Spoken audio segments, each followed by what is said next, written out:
Okay, today on Scaled Back Overlanding, we're going to hopefully do some upgrades to the MN78, and those upgrades are going to be new shocks, a more scale type ride. You want your shock kind of centered in the throw of the shock, so that you have downward motion and upward motion, and not just downward motion. So we're going to try these shocks. I picked these up on AliExpress. Alright, so the original shocks are 60 millimeters full length, and these here are 66 millimeters full length. Compressed, they're 45 millimeters, and I believe those stock compressed are 42 or 43. So we lose a little bit in compression, but as you can tell, at full compression we're smacking up against the fender there anyway, so I'm also going to go with a little bit bigger wheel and tire eventually, so that'll help alleviate any contact with the body and such. So I'm going to give these a shot. These are an oil dampen type shock, so we'll go ahead and fill them with oil first before we put them on the MN78.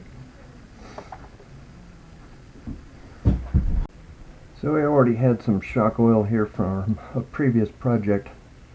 This is actually what they call 40. So I don't know exactly where that is on the chart, but this is what we're going to use because it's what I have. So any oil is better than no oil.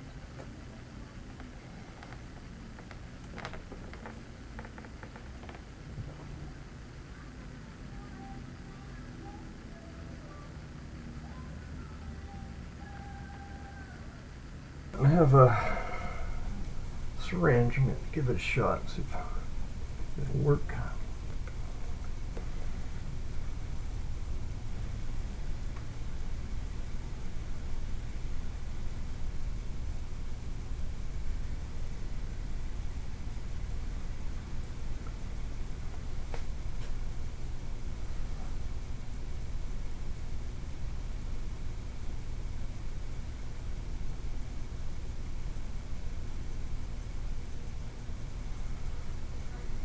Put a little bit on the shaft here.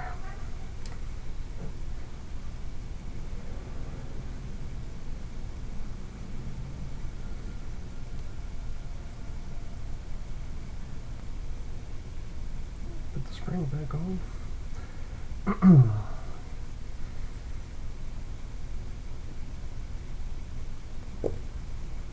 Yeah, definitely some good resistance there, so I don't know if you can see that, but we'll give it a see how that definitely slowed down.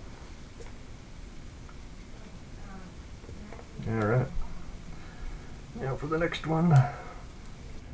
Right, never done this before, so I think I'm starting to get the hang of it. So basically I'm just take both ends apart first.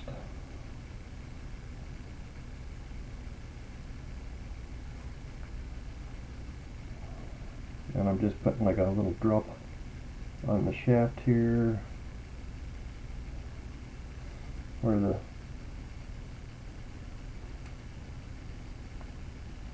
seal is for the bottom there, and then just retightening this.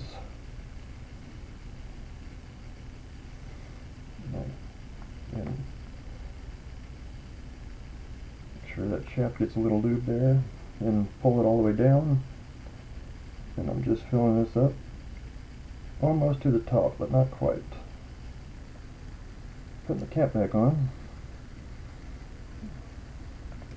and I move the shaft back and forth a bit, make sure that it feels smooth. So with like most other RC shocks, I'm assuming you just slide the spring on, put this little cup on,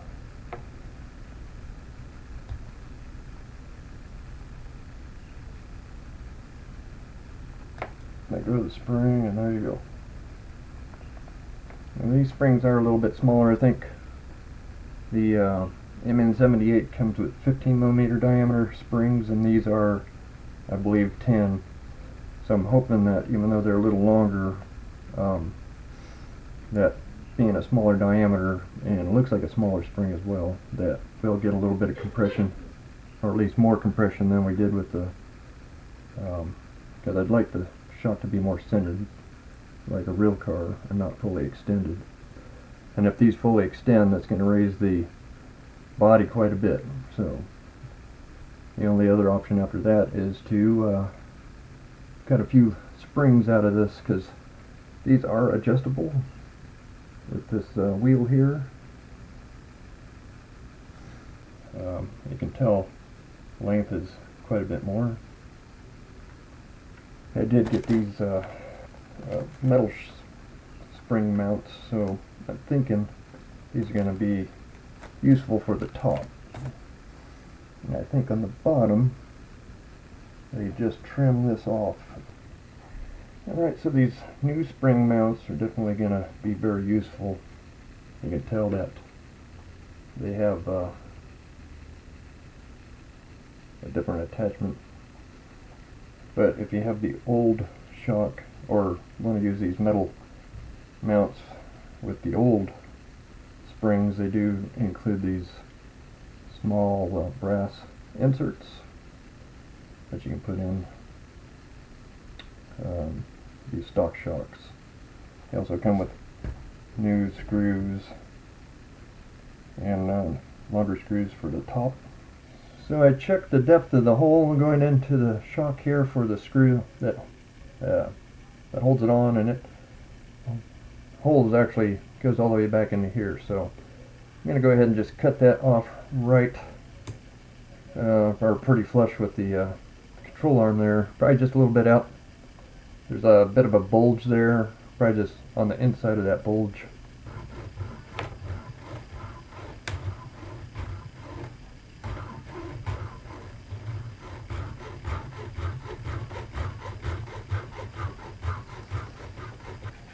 Sanding it down a little bit, make it nice and flat. So that's about stock height right there. So this is going to definitely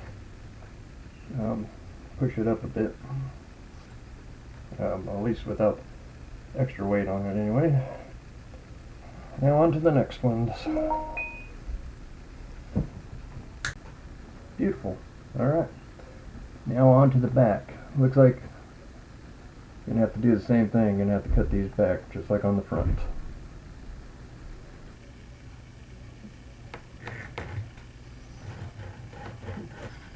A little sanding to flatten that out.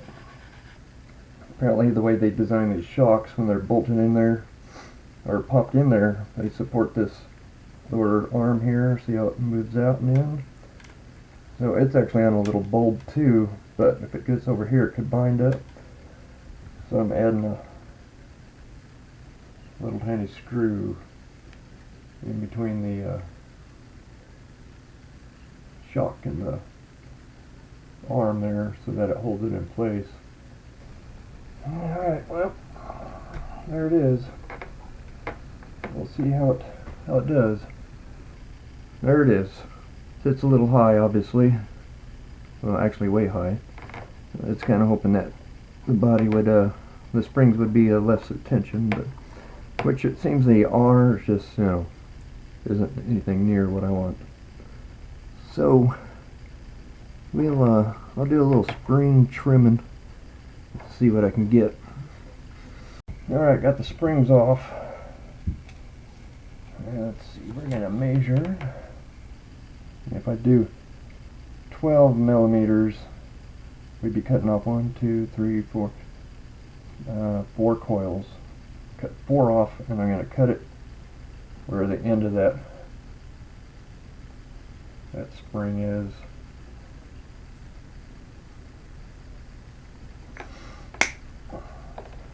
The only bad thing about cutting spring is that it does leave a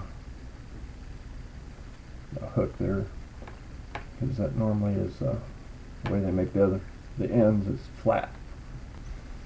So in this case we want to make sure that the finished end of the spring is on the bottom, because that's what holds the cap in, and the top is basically held on by the shock so it won't go anywhere. Hopefully I didn't cut it too short. But like I said, we can, there is adjustments on the shocks, so yeah. Well, anyway, here we go. Cut the rest of them.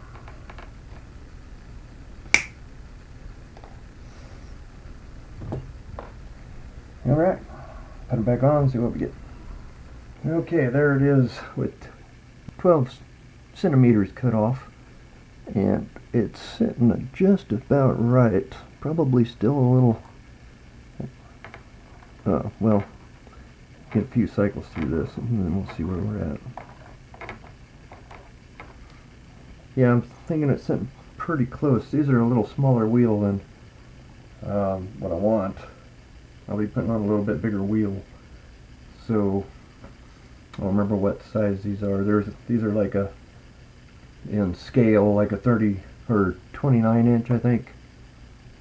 And I'm going to be, well, they're a 62 millimeter wheel, and I'm putting a 65 millimeter wheel on it. So I think that's going to put the wheel right where I want it in the wheel wells, because it's sitting pretty close right now. So possibly need a little bit more trim, maybe a half a spring, but I'm also adding a little bit of weight too, because I have a 2-speed gearbox that I'm going to be putting in it, and it's got a little bit of weight to it, so I'm not sure how much the one in there already weighs, but it's just a single gearbox, and this one is all metal gearbox, where the one in there is I believe the stock stuff is just a plastic gear, so this will add a bit more weight.